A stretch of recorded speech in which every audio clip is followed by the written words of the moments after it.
Keats lives on the Amtrak. This is a poem which I wrote after a stint in the US, in the University of Villanova.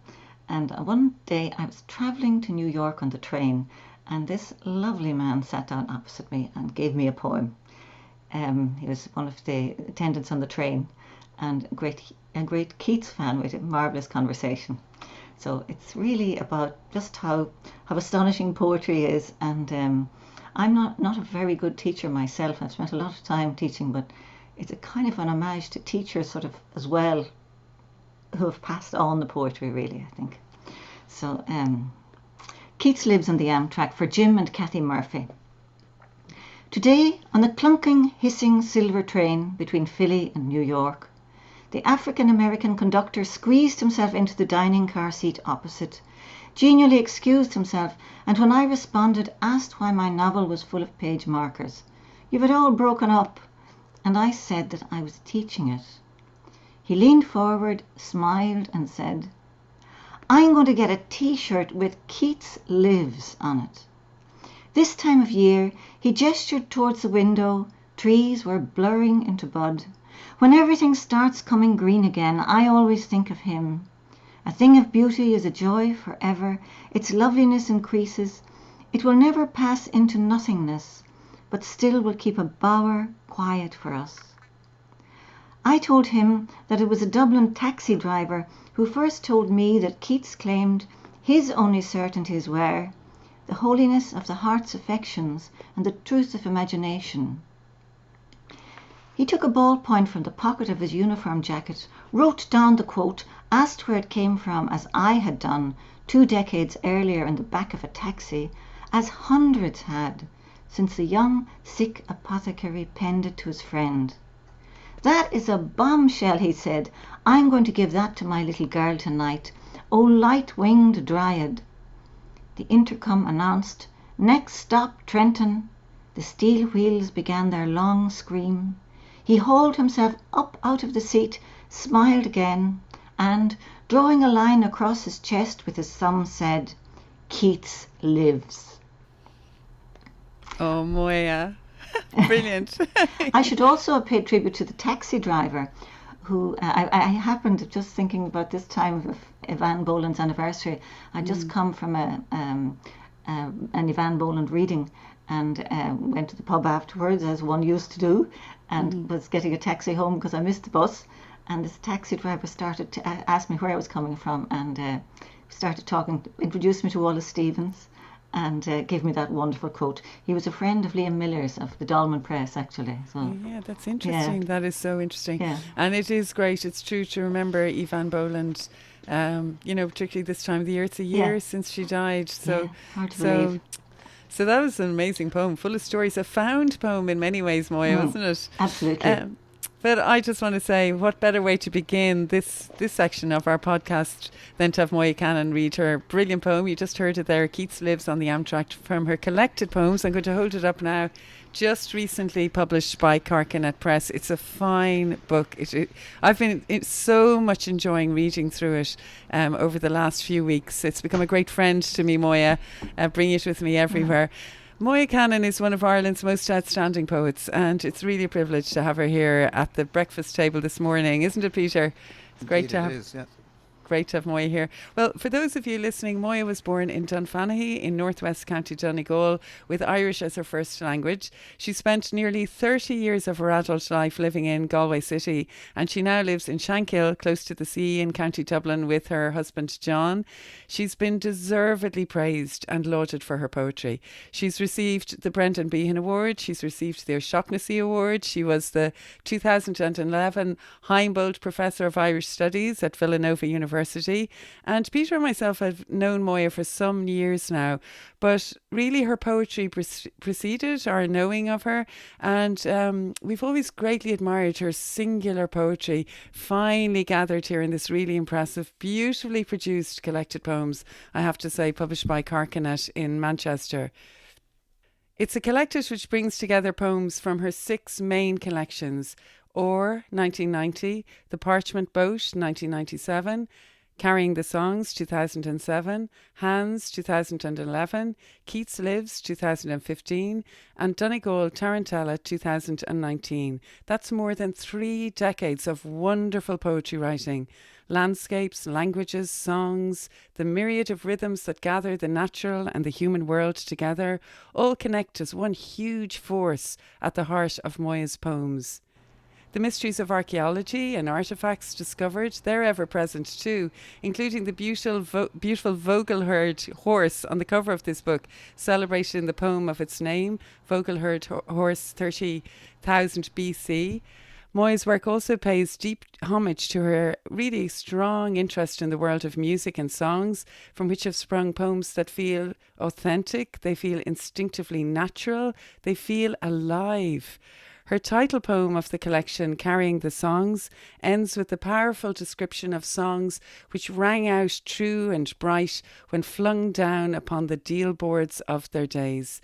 And speaking of music, and we've just spoken of her as well earlier, the poet Ivan Boland has said of Moya's poems that they lay down not just a landscape and a history, but a music which is all their own, through which the reader can enter a unique dialogue between elegy and celebration. So, Moya Cannon, congratulations on your collected. You must be absolutely thrilled to have it out. And I was just wondering, was it very different working on a collected as opposed to a single volume of poetry? It was completely different, actually. There's very little new. There is some new material in this, but I had originally intended to bring this out about 2 years ago, but I found out quite a bit of new material, so decided to bring out a collection at the time, Donegal Tarantella. So it's a collation. So it's very interesting, just revisiting poems which were, great favourites at one stage and then which you kind of neglected. So it's nice to dust them down again and to revisit. I mean, you're revisiting your past life and what was central to you and what was really you were passionate about or desperate about at various stages in your life. So it's as I say in Irish, Golshira Borhin na Swinta. So it's a retrospective as well. Yeah. It's a very different exercise. I added in a few new poems at the end as well. But very interesting. And of course, I mean, the final editing process is very much the same as doing as with any collection, all the proofreading, etc. I was saying something very childish. I didn't expect to have an index. I find that's great fun. It's very easy to find a poem. Rather childish kind of thing. Well, actually, it's a hefty, it's a fine size of a book. So I found the index really helpful as well, Moya. And of course, you were helped by John McAuliffe as well, weren't you? He's indeed, over there helping you. Yes, John did part of the editing as well.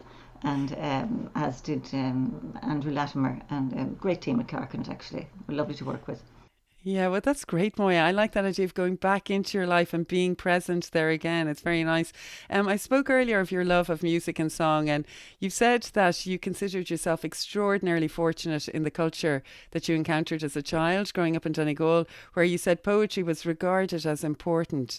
Can you talk a little bit about the importance of this culture of poetry and indeed music and song in your childhood and how it inspired you as you grew up and developed as a poet? I suppose I got my love of poetry largely from my parents. My mother loved poetry. She had, I came across when she died, I came across a tiny little notebook where she transcribed a lot of the wartime poets, Sigrid Sassoon, etc., Shelley. She'd studied English and French and Irish at Queen's, and she was the first of her family really to get to third level. I think probably almost the first to get to second level, to receive second level education. But her parents were tone deaf apparently, and when they had an evening's entertainment in their little farmhouse in Tyrone, East Tyrone, recitations were sort of very important. And I think we can't, even in terms of the whole blossoming of poetry in the north of Ireland in the 60s and 70s, I think we can't underestimate that whole Burns, the interest in Burns, etc., which is very, very strong in the north. and this whole thing, culture of recitation. And then my father had written a bit of poetry in Irish when he was young, under a female nom de plume, and Roisha Nicogil. And my mother was very friendly with Alice Milligan. She and her brother were living in a village in East Tyrone, and they discovered she was living nearby and went to visit her and became very good friends. So I must confess, between the fact that Alice was such a large presence in my mother's life and the fact that my father used a female nom de plume, I was very privileged in that I never felt that poetry was something that men did,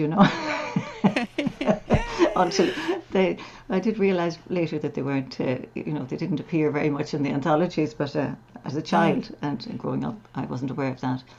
And then I had great English teachers all along. I was just very, very lucky, It's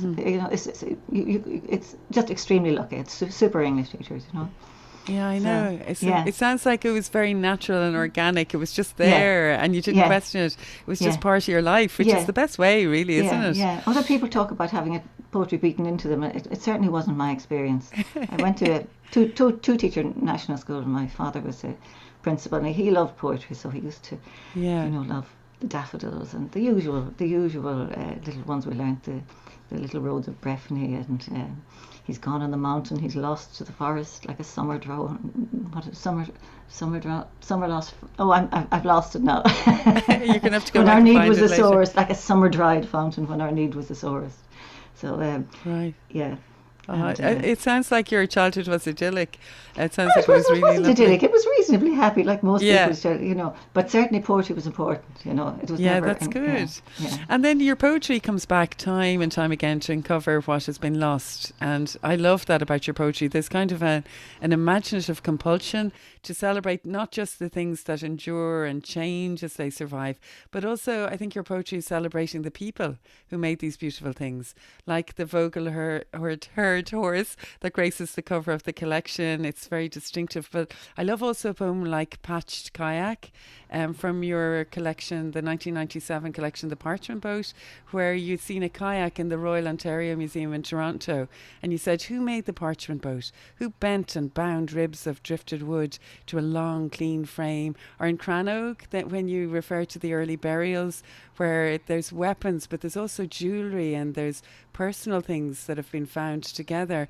And you say in that poem, we don't know what beads or blades are held in the bog lake's wet amber. Beautiful words, Moya. So where does this interest of yours in lost, beautiful things that somehow have managed to endure come from? Well, I've always been interested in archaeology. I was just thinking about that this morning. They're talking about the zoo is opening up again after. Yeah, that's right. After being closed for so long. And when we were children, for a few summers, we swapped houses with cousins in Dublin. And one of our outings, when we went to the zoo, but one that was almost as important was we went to the museum. And as this small girl, she was fascinated with the gold and kings and queens and princesses. So I was very interested in archaeology since then. But I suppose I'm fascinated by what we share with the people who lived quite a long time ago, and the centrality of art to those people absolutely fascinates me. When I came across an article by John Berger a number of years ago, talking about the Chauvet Caves and saying, that we don't draw any better now than we did then. This really fascinated me, as had the beautifully worked gold objects in the museum when I was a child.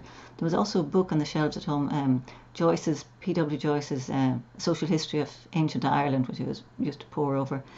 But I'm fascinated by the fact that long before we had literacy, I mean, literacy is 4,000 or 5,000 years old.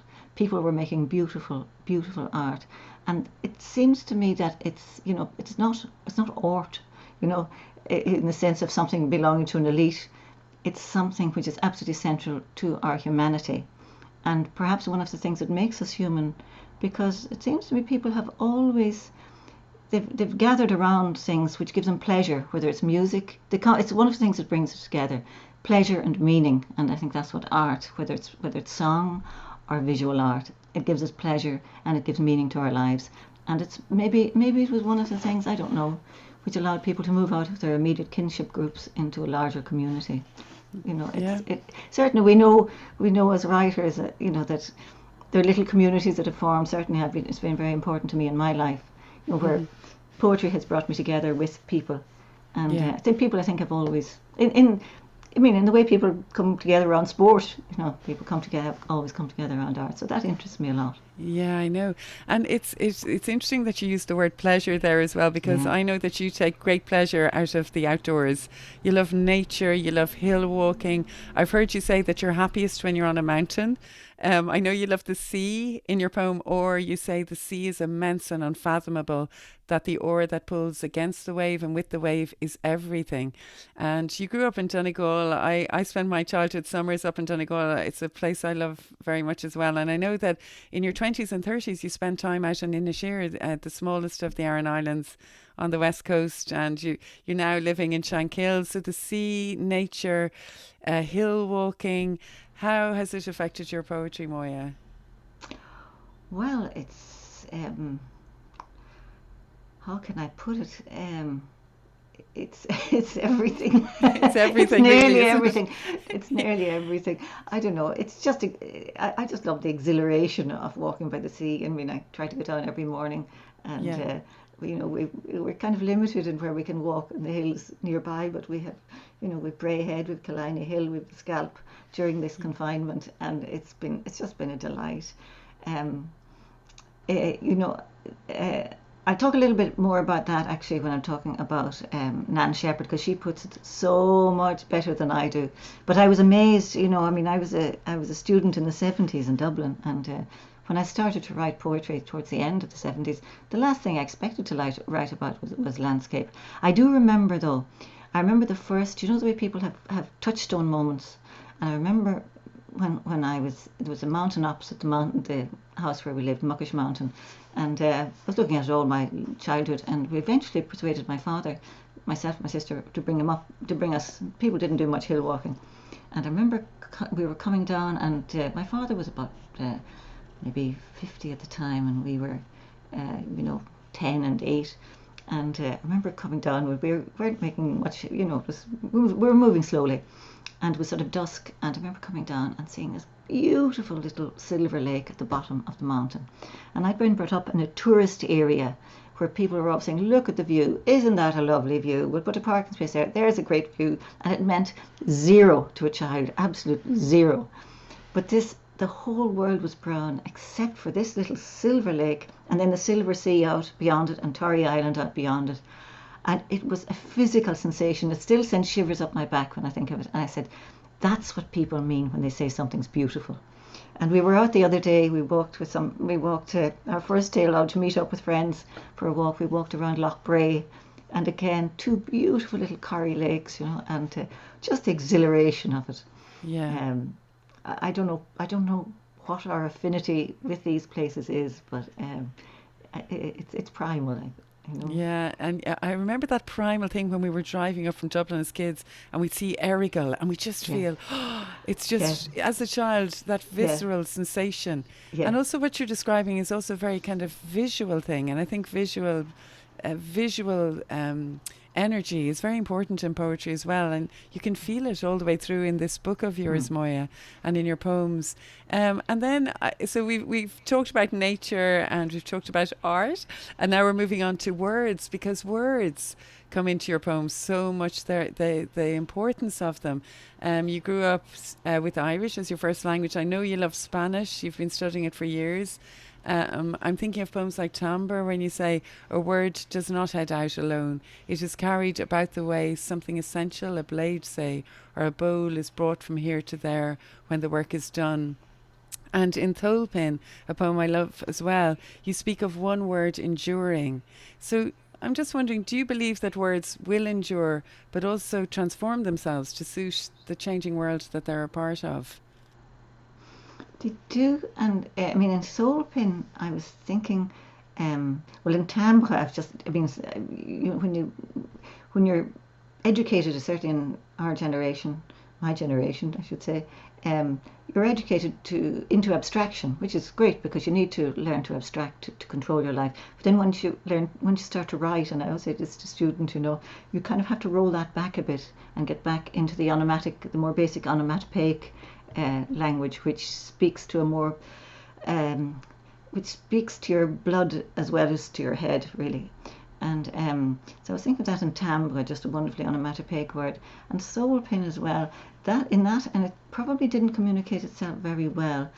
It was a word which my mother used to use. She couldn't soul the noise we were making. It's a northern word, and it's a word. I was thinking of the two communities in the north. One of the things that they have in common is their language, the shared. And I was thinking of that, and how particular words, like a soul pin, they're medieval words, or perhaps even earlier, belong to sort of pre-medieval, and they endure in crafts. And somebody was talking about a little thing in the context of this one, a little thing called a fid, which is used where you need something very precise, you'll use it. And also in that connection with that particular poem, my friend Anya Niconele in Ishir was one time showing me how a currach was made, and she showed me the little soul pin, the little piece of oak which held the oar onto which you put into the side of the boat to hold the oar on. And she said, this is the most important part of the boat. And I thought that was very interesting. It's called what's it called in Irish? It'll come back to me. But she said, this is the most important part of the boat. And I was thinking that endurance as being important, and the thing that held, the language holding two communities together.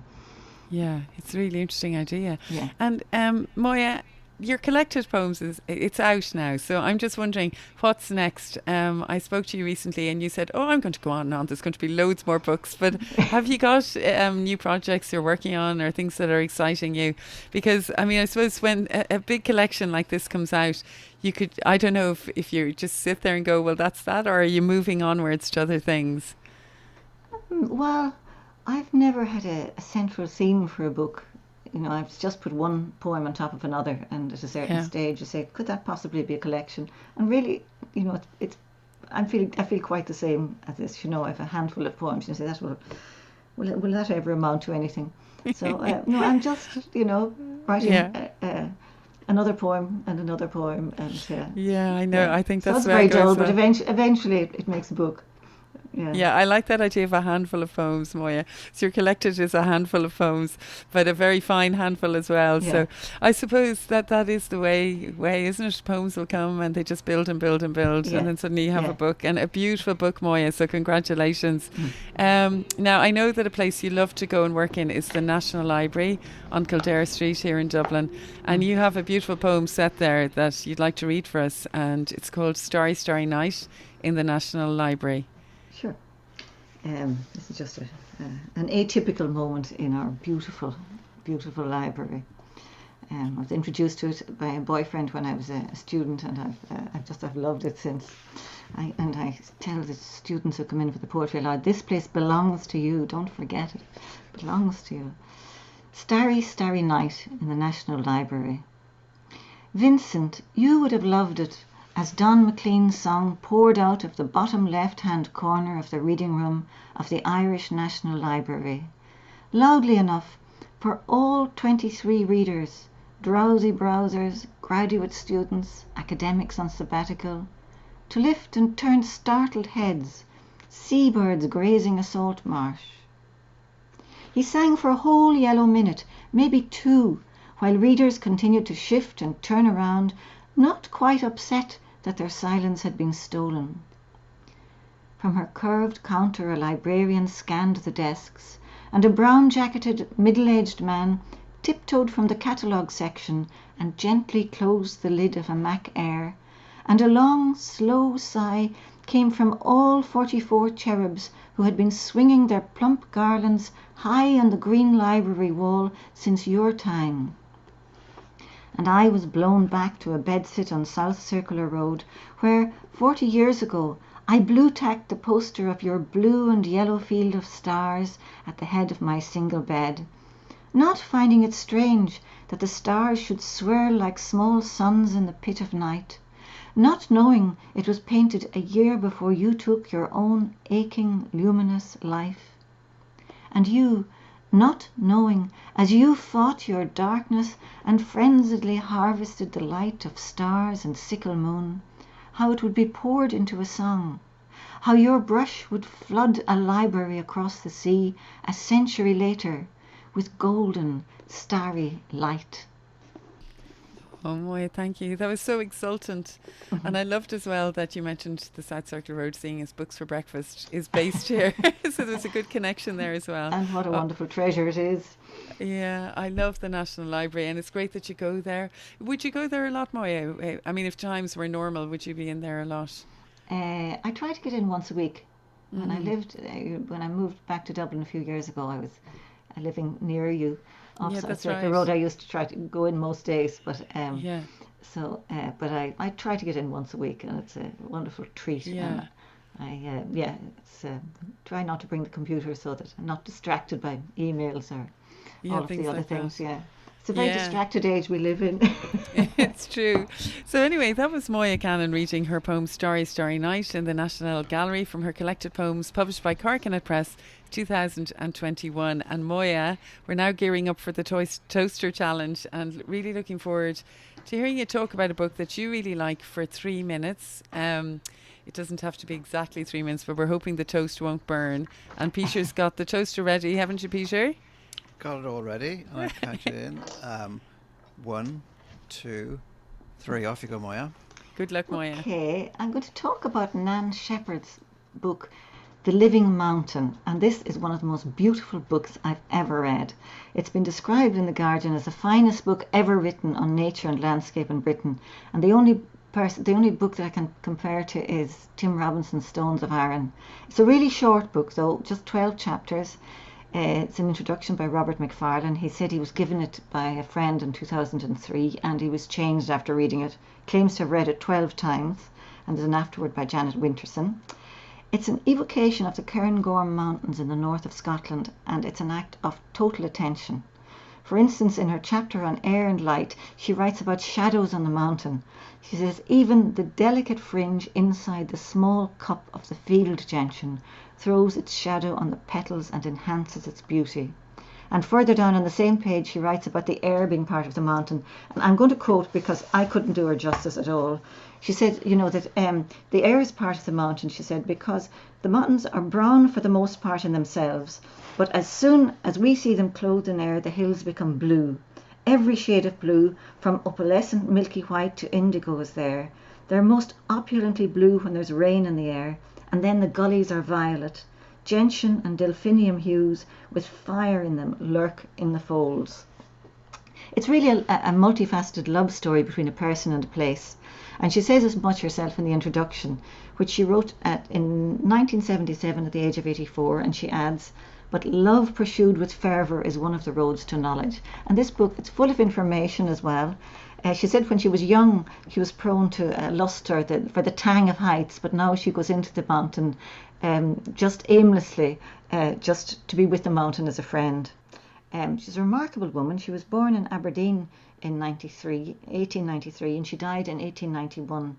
Sorry, she was born in 1893 and died in 1981. Not very good with numbers. And she was a poet and novelist and landscape writer, and she taught English in the Aberdeen College of Education. She wrote this book during World War II and finished it in 1944, but it wasn't published for 30 years. She showed it to her friend Neil Gunn, who loved it, but said that she might find it hard to find a publisher, and warned her away from Faber, who she said was in a mess, and said that it might interest hill and country lovers.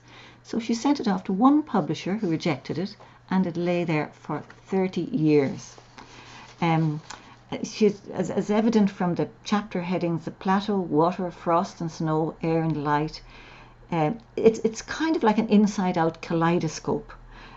She writes of viewing the plateau from many different angles, in every season, in every mood, and there's not an ounce of sentimentality here. She writes of the delights of the mountains, but also of its tragedies, including one terrible one where a group of children were caught in a blizzard. And in fact, Robert Macfarlane has described the Cairngorm Mountains as as Scotland's Arctic. And she says, however often I walk in them, these hills hold astonishment for me. There's no getting accustomed to them. It strikes me that she proves Patrick Cavaline's theory that good writing is parochial, based on the idea that wonder lies not in some distant centre of the world, but in the world which lies around us, provided we're capable of going deeper and deeper into its mystery. It's been described as plain and as bracing as the water of a mountain stream, and it's absolutely full of magic. It's for armchair walkers or for serious walkers, or for anybody who has any feeling for landscape. I can't recommend it highly enough. It's pure pleasure, and the English just sparkles. When we were walking around Loch Bray the other day, the granite had eroded and it was as if there were diamonds in the mud, and this book is just full of those diamonds. It's, I say, an absolute delight. Oh my gosh, that sounds like an amazing book. I haven't read it, Moya, but I was reading. Oh, I definitely want to read it now. I love that Robert McFarlane has read it so many times. Yeah. And actually, I saw a quote from him, which I thought was really interesting. He said that when works are written about mountains by men, it's always about getting to the summit. But with Nan Shepherd, it's not. She just wants to aimlessly stroll around and take it in and explore. And all those, the beautiful descriptions there about the shadows. I think that's wonderful to write about shadows on a mountain. Oh, it just sounds like a magic book. And also, the way you were describing it, her imaginative relationship with the wild world all around her on the mountains, I could see why, Moya, you absolutely love that book. Are you like Robert McFarlane? Have you read it many times? I'm only on my third reading, I must confess, but it gets better and better and better. Yeah. Oh, wow. It's you can just keep mining it forever. The English is superb, as well as her passion for the mountains and her knowledge as well of botany, etc. and archaeology. Very precise. Amazing. Yeah, very like Tim Robinson. In that it's both. It's immensely precise and immensely poetic.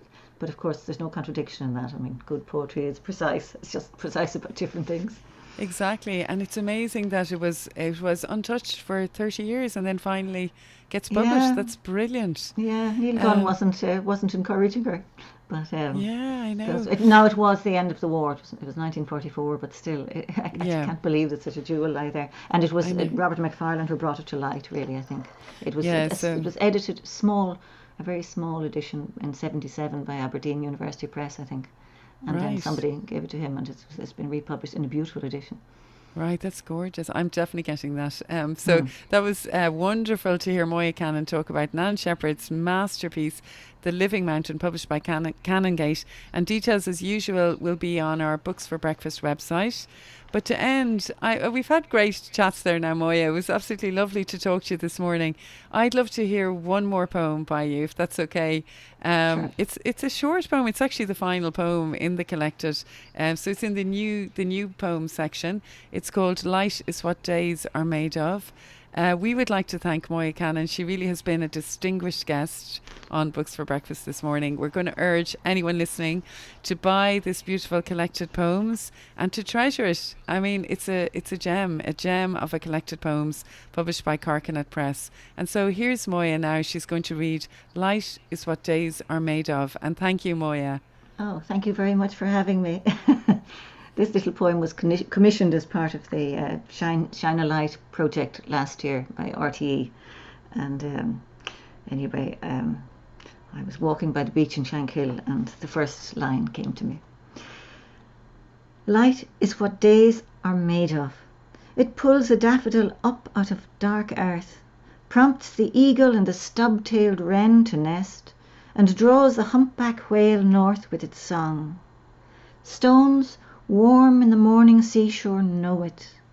Our sun is so much older than them. Such tempests of grief it has scanned. Yet light, like love, eternally draws us on.